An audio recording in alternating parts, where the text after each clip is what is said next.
Rendering simple scenes like this doesn't have to take a lot of hours or cost a lot of money. In fact, I made this animation by just rendering the first and last frame and then let AI do the motion in between. This workflow can save you hours of rendering and animation. So today I'll break down when using AI makes sense, how I created the first 2 shots, and which tools gives you the best quality for the lowest cost. But first, why not just generate everything with AI and skip Blender entirely? Well, AI can be great for a single shot, but if you care about quality, character consistency, and creative control for a long project, that's where AI starts to fall apart. You just can't make an entire Fern-style video purely using AI. At least not yet. A good example of this is the Black Files channel. Yes, he makes full AI videos and he's getting a lot of views, but you can't really compare the quality with a Fern video, for example. If you want that, you still need to use Blender. However, that doesn't mean AI is useless. In fact, there are moments where AI actually makes a lot of sense, like in the example at the beginning of the video, where I only rendered the first and last frame of the animation and then AI handled the in-between. That way, you keep the consistency and creative control from 3D and you save hours of rendering and animation with AI. But unfortunately, you can't abuse this method for the entire project. For example, these animations I did in the past with fast or complex motion can't be achieved with AI. And by the way, if you want to learn how to animate like that, I'll leave a video explaining the full workflow at the end of this one. Now, when does it actually make sense to use AI? On screen, you will see a few examples from my friend Kirilo, who has more experience using AI for 3D animation and actually introduced me to this workflow. As you can see, AI works best when the motion is simple and controlled, like a character talking or doing small movements, and your camera is only doing a soft zoom or a slow pan. In those cases, AI can generate the in-between frames for you, saving a lot of render times while keeping everything smooth. So, without further ado, let me give you a quick breakdown of the scene that you saw at the beginning of the video. So this is the little scene I made. I'm using cycles right now, and you can really bump up the quality to the max. In my case, I didn't do that. I could, but since this is just one frame, I didn't have any problems. Then these are the light paths.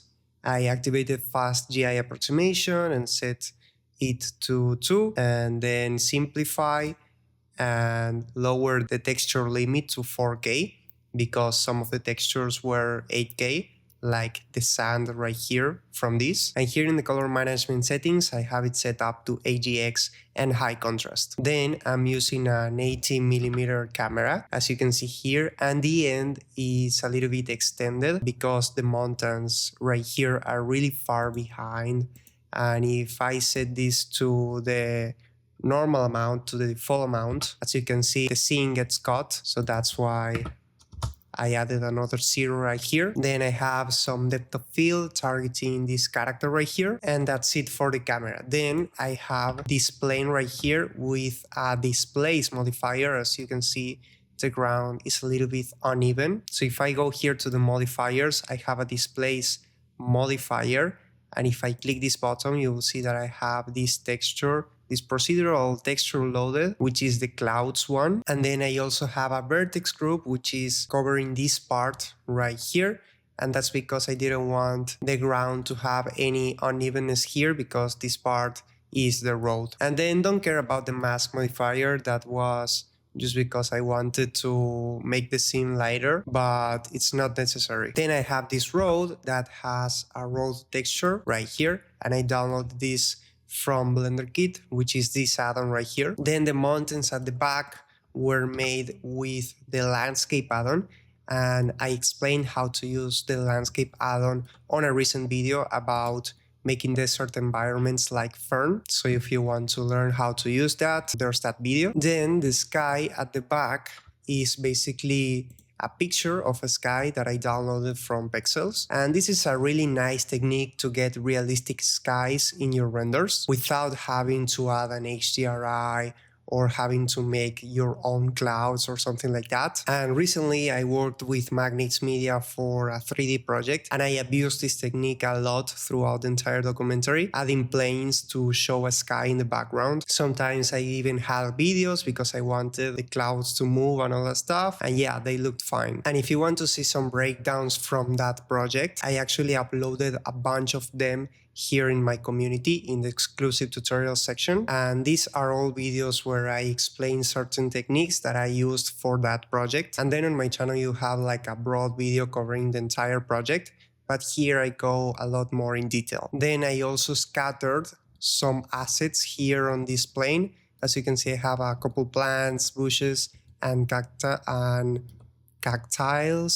I don't know how to pronounce it. But yeah, I didn't make this with geometry nodes. I actually made this with this add-on right here, the Open Scatter add-on. It's a super easy to use add-on, and if you want to learn how to use it, I teach that on this lesson from my community, the green landscape lesson inside the exclusive tutorials.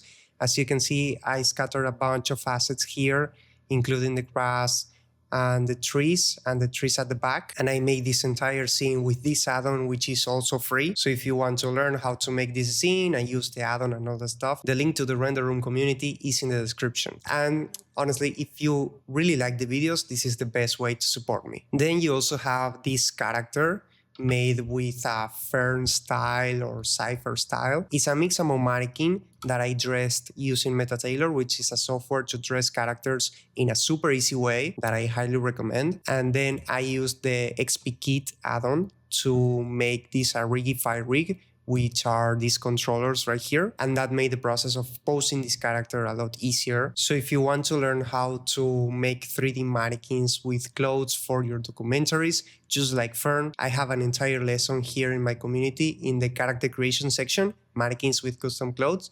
And you also have how to add hair to mannequins like this, how to make female and child mannequins. And then if you want to animate your mannequins, you have a lot of methods right here in the character animation section. But in this case, to make the Rigify rig, you can watch this lesson right here, which is animating with Blender. And by the way, this course is pretty much free because you can just enter the community with a free trial of 7 days and then just go and watch these lessons completely for free. Now, ideally, you will have separate poses separated in collections. So here I have a shot 1 collection, which is the first pose. And then I have this other, it's not set in a collection because I made this in the right in the right way. But yeah, you can also separate this character in a collection by doing right click and select hierarchy, then M, then go to, in this case, mannequin 001, new collection, and then shot 2 like this and create. And now you have your shot 1 and your shot 2. I forgot to add the iPhone to the collection, but you get the point. Once you have that, the only thing you have to do is press F12 to make an image render. But before going into that, I want to go to the render view just to show you also the compositor work that I did here. Let me enable compositing right here. And as you can see, this is the before and the after. At least for me, it's a little bit more cinematic. But yeah, once all of that is in place, just press F12 and make an image render. Once that's done, the only thing you have to do is go to image, then save as, and save it whatever you want. And you have to repeat this twice for the first shot and the last shot. Now that we have the first and last shot, we need an AI video generation tool. Right now, there's not a free way to do this, at least not one that I'm aware of. But don't worry, at the end of the process, I'm going to show you the cheapest way to do this workflow without losing any quality. Now go to the link in the description and you will go to the Kling AI website. Then you just have to create an account and you will land here. As I already told you, there's not a free way to do this. You have to go here to the plans and then purchase the lowest price right here, which is $8. But please don't do that because I'm going to show you another alternative to do the exact same thing, but for a lot less money. I'm just here to show you the basic process. So yeah, once everything is done, just go to video right here and you have to select the video 2.1, which is the one that lets you upload and start and end frame. Once you do that, you can add a prompt right here, and I recommend you to start with a prompt that DeepSeek gives you because he already knows what the right structure of a prompt should be. But once that's done, I recommend you to change the prompt and emphasize certain movements you want your character to make, because if not, Kling it's going to do some weird things. Then I also recommend you to turn off sound effects because they are awful. And here you can select between a 5-second video and a 10-second video, and then just press generate. And here I have, for example, this is the third attempt that I did, and I left the DeepSeek prompt without any tweaking, and this is what it gave me. As you can see, it's just transitioning from one pose to the other. So then I made another try, and this time I emphasized that the character should walk to the next pose and not just transition to it. So here's the final result, and this is what you saw at the beginning of the video. Then I also tested this shot, and this is without tweaking the prompt, and this is tweaking the prompt.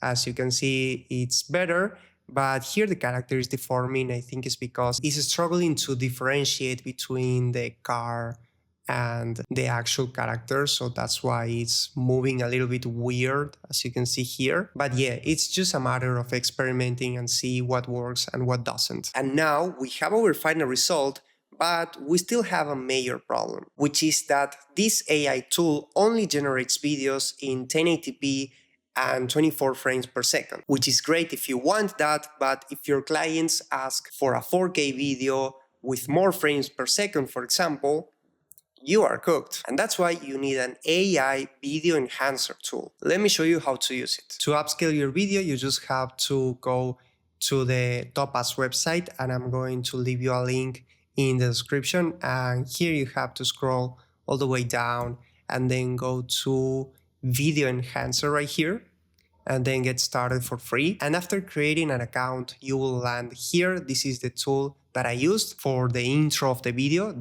upscale. And here you can make some upscales completely for free. So if you want to try it out, just use it. Here you can upscale to 4K and even give a frame rate boost. As you can see, if your video is 24 frames per second, you can increase it to 60 FPS or even 120 FPS. But as I already told you, there's some much cheaper alternatives, so let me show it to you. Our final result is great, but a big problem is the price. Let's say you want to create 10 4K videos with 10 seconds of duration each. Using the workflow that I just showed you, that will cost around $45 a month, which is still pretty cheap compared to using a render farm or rendering locally. But what if I told you that you can use the exact same workflow with Kling and Topaz AI, but for $10 less, and just using one platform? Well, that platform is called OpenArt AI, and let me show you how to use it. So go to the link in the description, and then here in OpenArt, you have to create an account, and they will give you some free credits, but those credits are not enough for the stuff we want to do in this video. So yeah,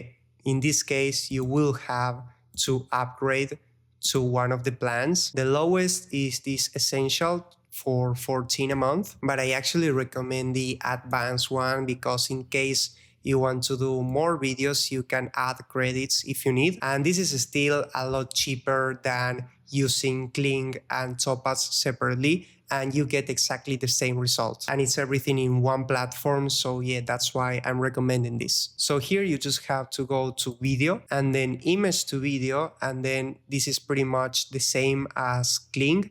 You just have to select the Kling 2.1 model, set a start and end frame, then give a prompt, a duration. Here it has to be pro because if you use a start and end frame, it will be pro. And then you can also add a negative prompt, and it will be exactly the same as Kling. Then it will give you the option to upscale, but if you don't find it, you just have to go to video upscale right here. And as you can see, it's powered by Topaz, so it's the exact same that I showed you before. You just have to upload your video, then upscale it to 4K. And here you have more options for the keyframes. For example, on the Topaz website that I just showed you, you can only change the frames to 60 or 120.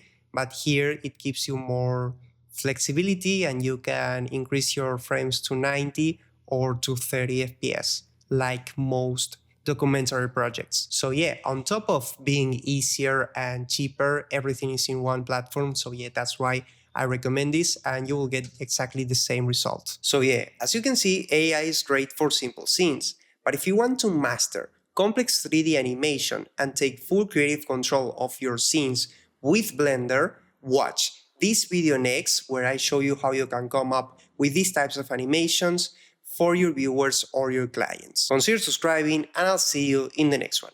Bye bye.